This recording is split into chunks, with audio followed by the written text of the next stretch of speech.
আসসালামু আলাইকুম ওয়া রাহমাতুল্লাহি ওয়া বারাকাতুহু।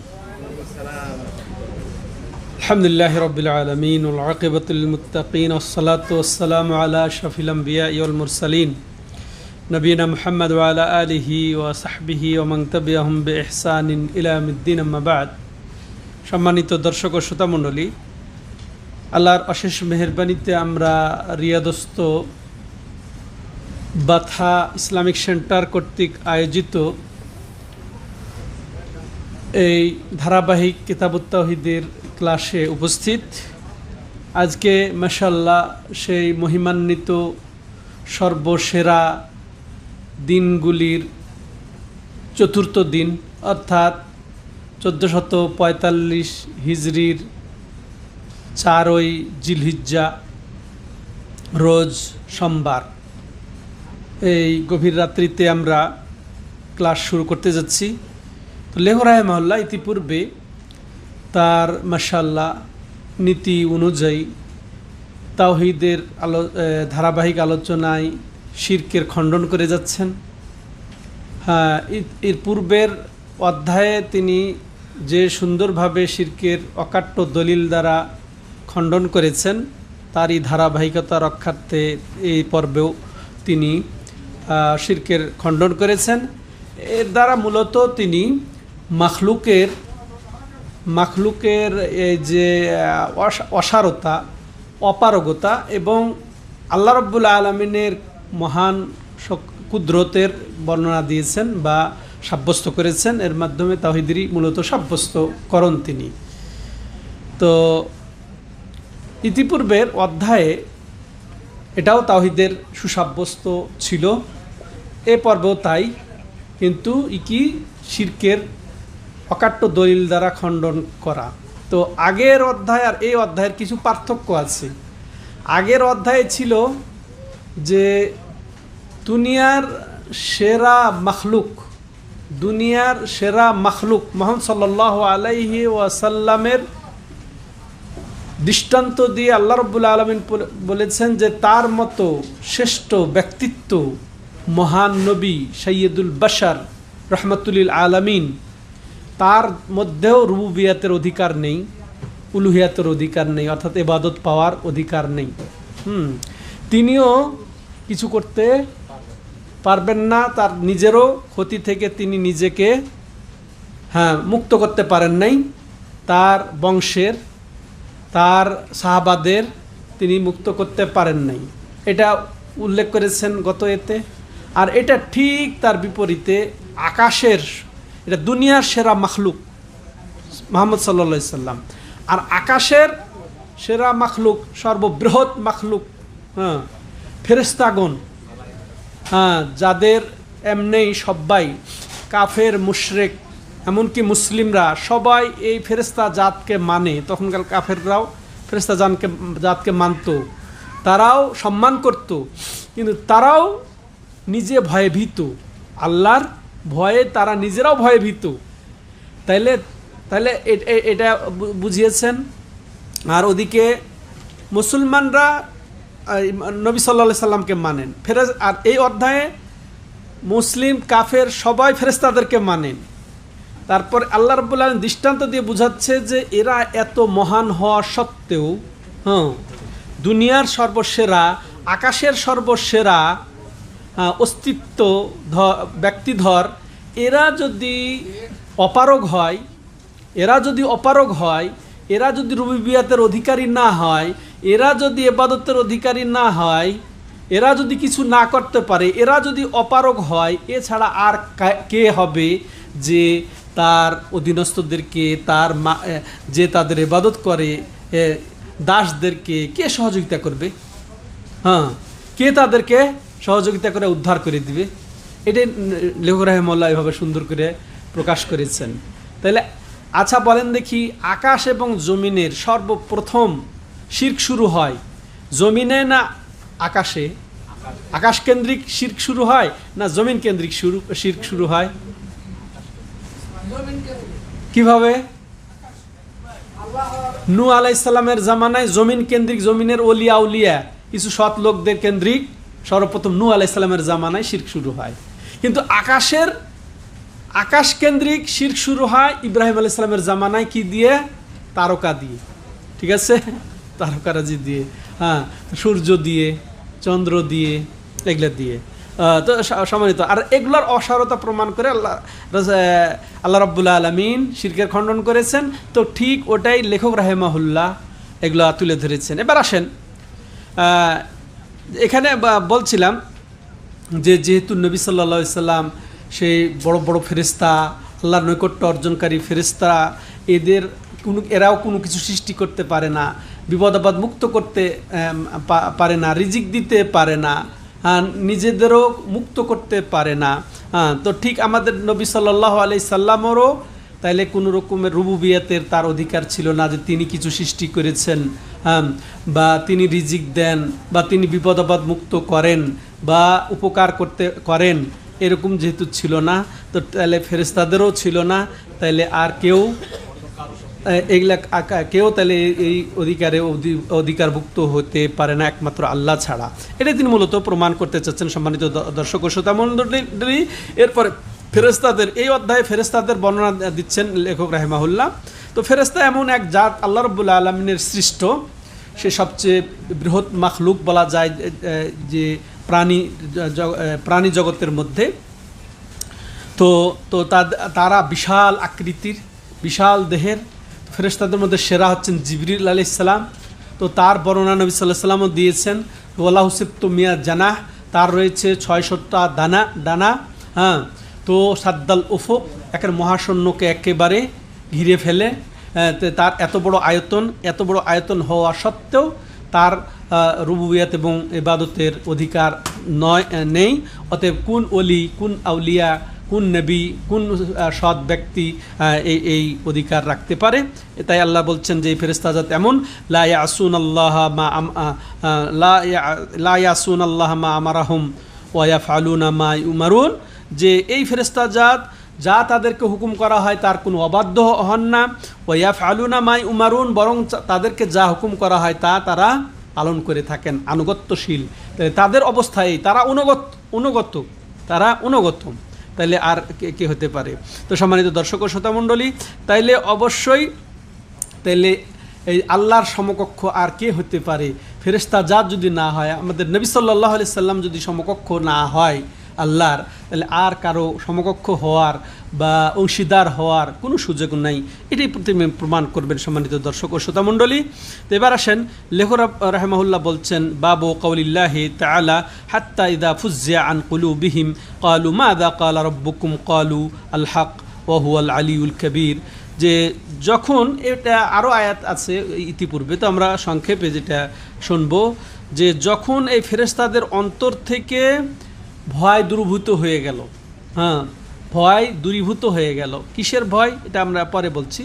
আর আসলে আল্লাহ যখন ওয়াহি নাজিল করেন জিবরিলের প্রতি, তখন ওই আওয়াজ শুনে তারা ভয়ে প্রকম্পিত হয়ে তারা বেহুশি হয়ে যায়।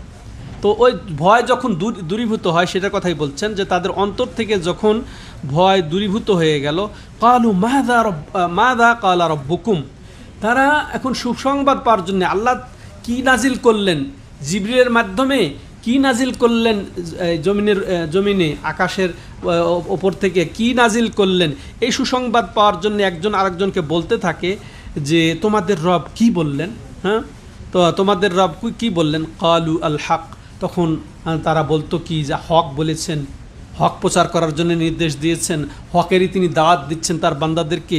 ওয়া হুয়াল আলিউল কবীর, আর তিনি হচ্ছেন আলী এবং সর্বোচ্চ, এবং কবীর সর্ববৃহৎ। এখানে অনেক কিছুই আমরা বুঝতে পারি, যে এখানে আল আলিউল কবীর, এখানে ওই যে ফেরেশতাদের অপারগতা, ফেরেশতাদের ভয়, ফেরেশতাদের বিনয়, এগুলো ফুটে উঠছে। ঠিক তেমনইভাবে আল্লাহ রাব্বুল আলামিন সব কিছুর ওপরে আছেন। আলী বলতে এখানে আল্লাহ রাব্বুল আলামিনের ওপরে হওয়া, এটা প্রমাণ হয় এই আয়াতের মাধ্যমে। ওপরে হওয়া সাধারণত তিনভাবে হয়ে থাকে, আর সবভাবে আল্লাহ উপরে, তিন প্রকার, তিন ধরনেই আল্লাহ উপরে। একটা হচ্ছে উলুল জাত, অর্থাৎ আল্লাহ রাব্বুল আলামিন স্বীয় সত্তাই উপরে, এটাও সব প্রমাণিত এই শব্দটির দ্বারা। তেমনি আল্লাহ রাব্বুল আলামিনের মর্যাদাও উপরে, সম্মান সর্বোচ্চ সম্মানের অধিকারী, যেমন আল্লাহ স্বীয় সত্তায় স্বয়ং নিজে ওপরে, তেমন আল্লাহ তার সম্মানটাও সর্বসেরা, সর্ব উৎকৃষ্ট, সবার ওপরে, এটাও বোঝায়।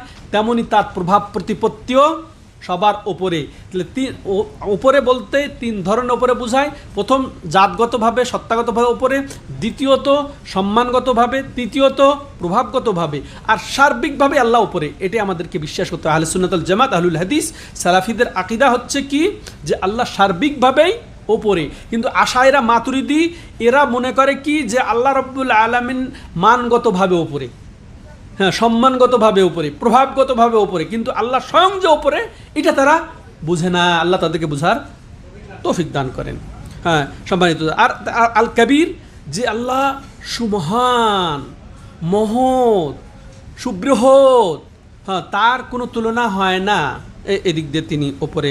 সম্মানিত দর্শক, তাহলে আয়াত দ্বারা আমরা যেটা বুঝতে পারলাম, যে এখানে আল্লাহ রাব্বুল আলামিন এই আয়াতের মাধ্যমে তিনি যা বর্ণনা দিচ্ছেন, যে তিনি ওয়াহি প্রেরণ করেন, হ্যাঁ, জিবরিলের মাধ্যমে।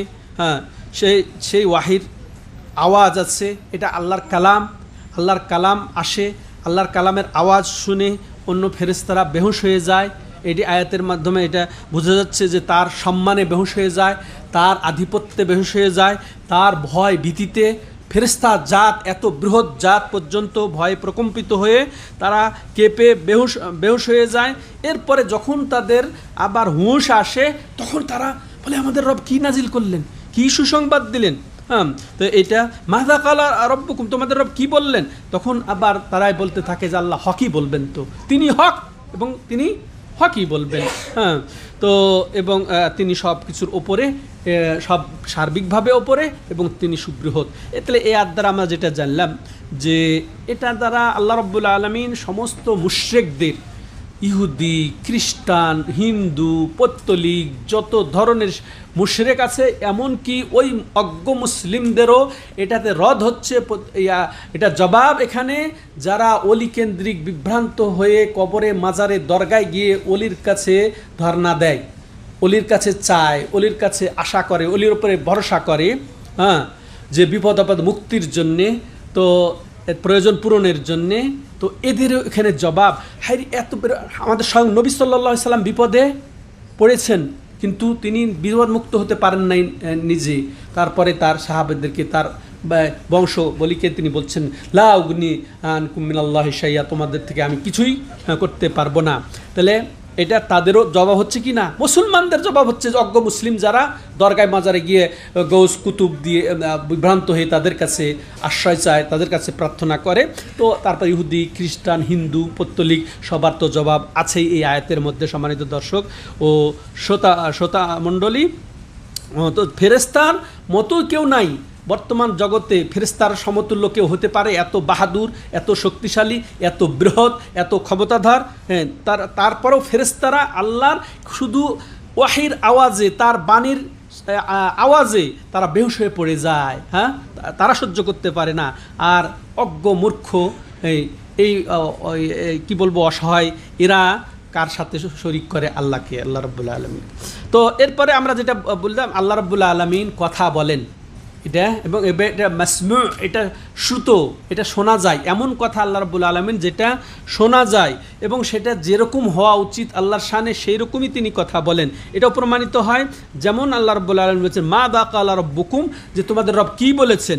এখানে আল্লাহ রাব্বুল আলামিন বলেন নাই, মাযা খালাকা রাব্বুকুম, তোমাদের রব কি সৃষ্টি করেছে। তাহলে এটাও আরেকটা জিনিস, যে আল্লাহর কালাম এটা সৃষ্ট নয়, আল্লাহর কালাম এটা হচ্ছে তার সিফাত।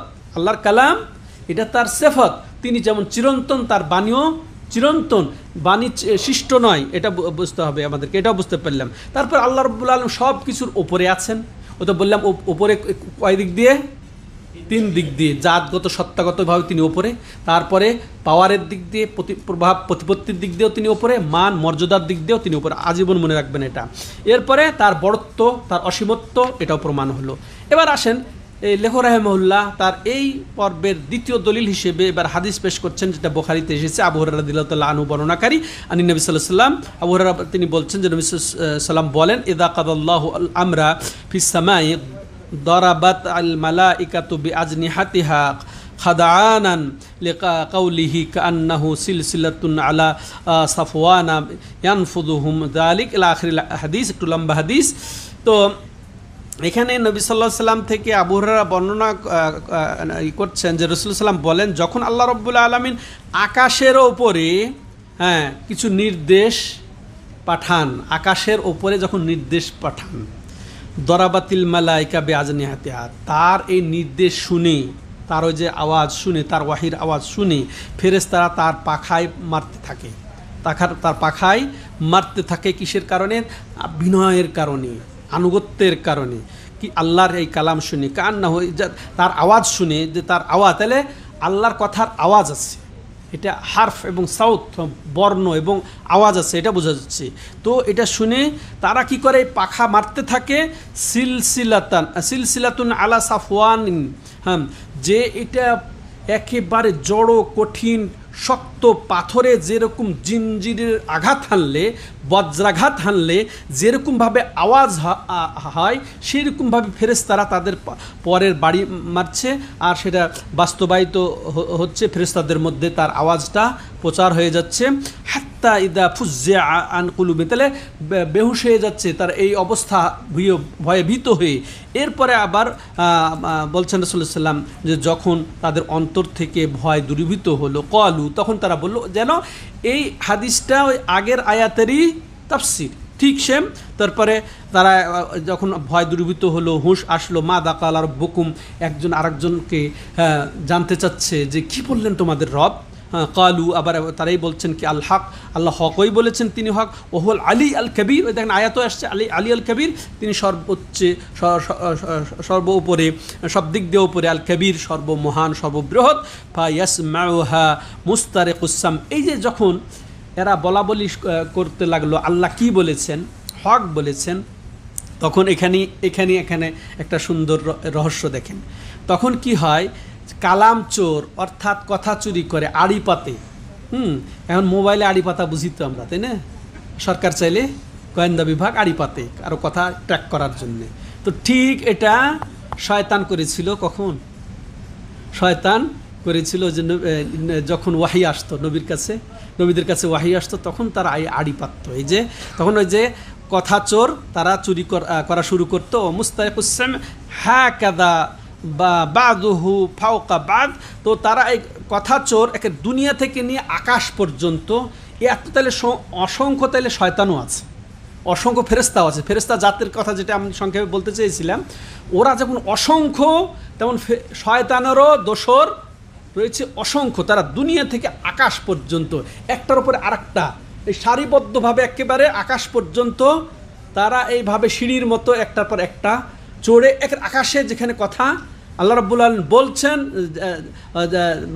বা যেখানে কথা হচ্ছে, ফেরেশতাদেরকে বা জিবরিলকে বলছেন, ঠিক ওই পর্যন্ত তারা পৌঁছে যায়। ফেরেশতারা বলাবলি করতে থাকে, তো ওই পর্যন্ত পৌঁছে যায় একটা। ওয়াসাফাহু সুফিয়ান, তো সুফিয়ান রাহিমাহুল্লাহ তিনি তখন তাদের বর্ণনা দিচ্ছেন, যে তিনি বুঝে, নবীর কাছ থেকে বুঝে উনি বর্ণনা দিচ্ছেন যে ওরা একটার পর একটা, এই না যে এভাবে আছে তা না, একটার পর একটা এইভাবে চড়তে ওপর পর্যন্ত আছে। এটা তিনি বলছেন হাত দিয়ে বুঝিয়ে।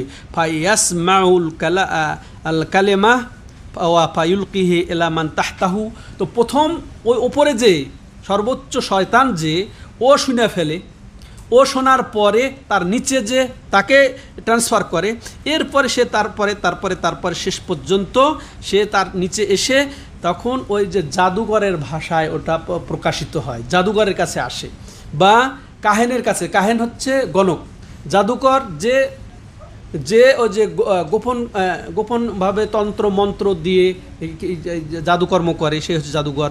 আর কাহেন বলা হয় যারা কি করে, যারা ওই যে ভবিষ্যতের খবর দেওয়ার দাবি করে, তারপর গোপনীয়তার খবর দাবি করে, এরা হচ্ছে গণক, গুণে যারা করে, এদের কাছে ওই শয়তান, আসল জিন শয়তান, এই মানুষরূপী শয়তান, জাদুঘর এবং গণককে ওরা কিছু পৌঁছে দেয়।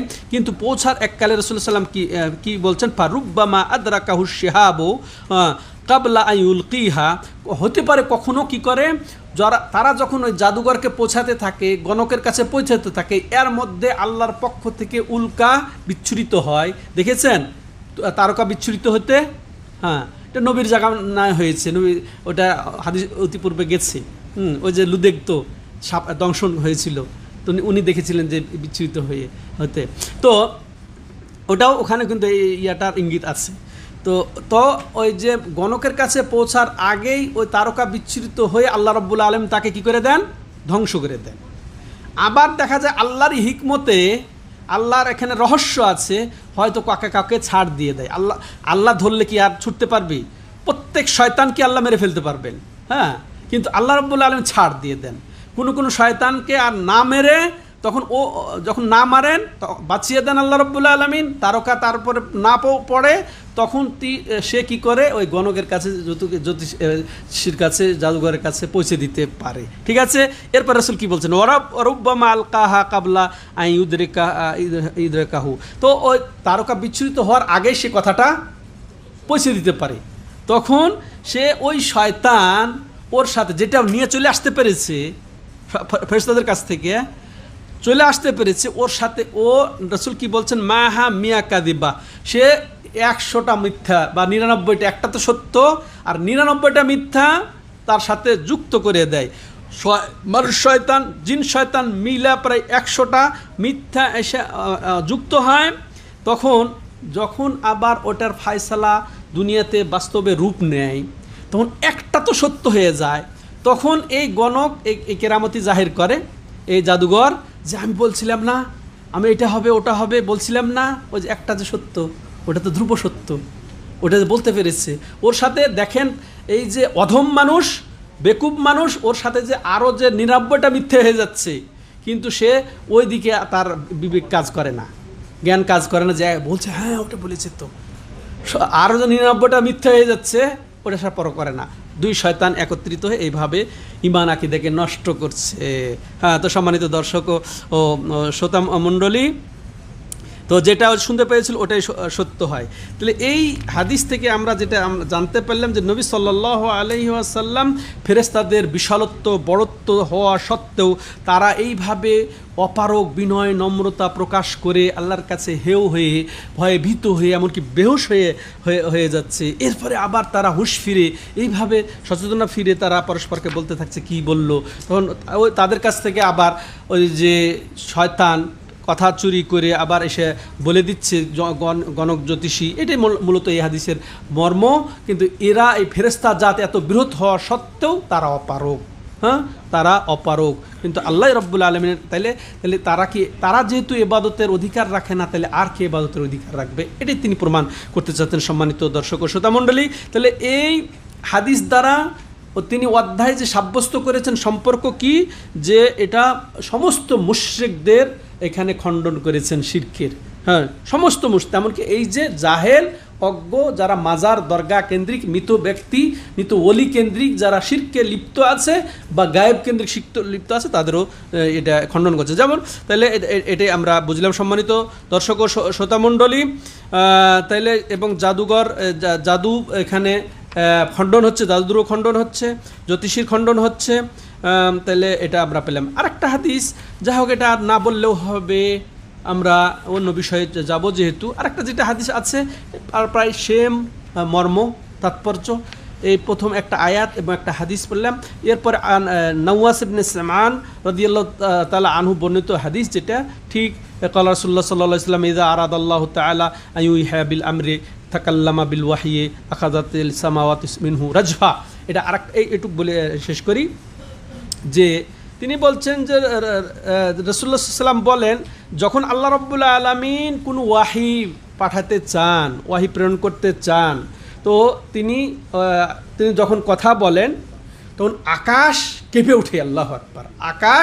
আকাশ পর্যন্ত তার ওয়াহির ভারত্ব, গুরুত্ব, হ্যাঁ, তার এতে তার আকাশ পর্যন্ত কাঁপতে থাকে। হ্যাঁ, আল্লাহর ভয়, আল্লাহ আকাশ। তাহলে আকাশ কত বৃহৎ সৃষ্টি, আকাশ কত বৃহৎ সৃষ্টি,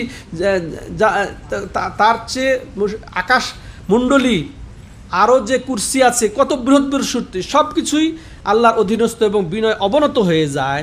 হ্যাঁ, তাইলে আর কোন অলি, একটা মূল কথা এটাই, আর কোন অলি, আর কোন গাউস, আর কোন কুতুব আসবে যে তাকে সাহায্য করবে? তাহলে যাই হোক, এই হাদিসটার ব্যাপারে কিছু কথাও আছে, যাই হোক ওদিকে আর আমরা যাচ্ছি না। তো মূল কথা আমরা আশা করি জেনে গেছি যে লেখক রাহিমাহুল্লাহ তার অকাট্য দলিলের মাধ্যমে শিরকের অসারতা এবং খণ্ডন করেছেন। হ্যাঁ, তো এইভাবে আল্লাহ আমাদেরকে তৌফিক দান করেন তাওহীদের মর্ম পুরোপুরি উপলব্ধি করে, হ্যাঁ, তাওহীদকে নিজের জীবনে, পরিবারে এবং সমাজে বাস্তবায়ন করার, এবং তার বিপরীত শিরক থেকে আল্লাহ রাব্বুল আলামিন আমাদেরকে হেফাজত করেন, আমাদেরকে মুক্ত করেন। আপনারা আমাদের সাথে থাকবেন ইনশাআল্লাহ। আমরা দ্বিতীয় তৃতীয় পর্বে কুরবানির বিবরণ শুনব। তো আল্লাহ তৌফিক দাতা। হাদা হুয়া সাল্লাল্লাহু আলা নবিনা মুহাম্মদ ওয়া আলা আলিহি ওয়া সাহবিহি আজমাইন। সুবহানাকাল্লাহুম্মা ওয়া বিহামদিকা আশহাদু আল্লা ইলাহা ইল্লা আনতা আস্তাগফিরুকা ওয়া আতুবু ইলাইক।